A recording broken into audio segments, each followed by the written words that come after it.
So one of the biggest technological feats that the Incas did was they built a stone road. These roads are still actually in use today, which I think is amazing. But here's the thing is the Incas, they didn't have a written language. They didn't even know how to build a wheel. So why would they build a road? You know what I mean? All right, Ivlani, you're saying that yeah, the Romans did that too. They built their stone roads and had that are still in use today. But the Romans had a wheel.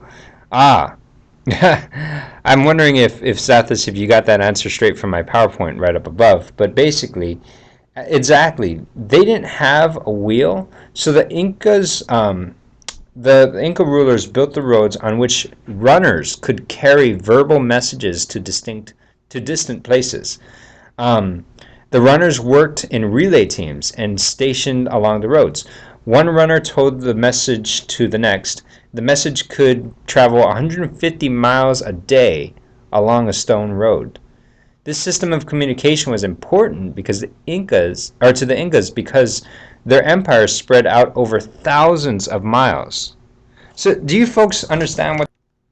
So, basically, they would try to talk to each other, and it would be a gap of like 150 miles. They would have to play a big game of telephone.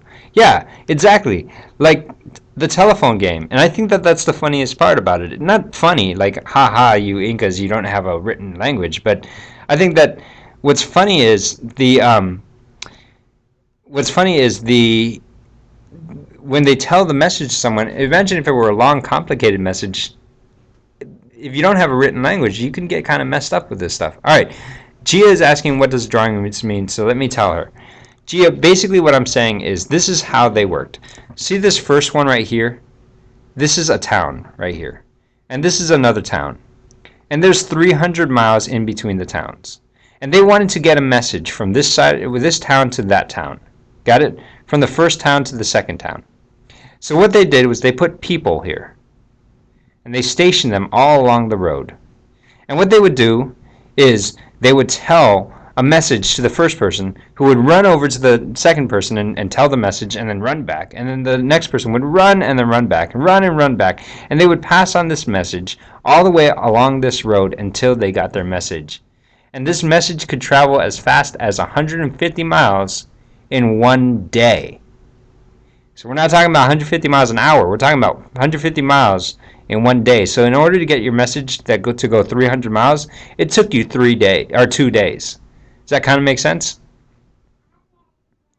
It's like a large game of telephone that they played because they didn't have a written language. They didn't have anything they could write down or anything. Sound cool?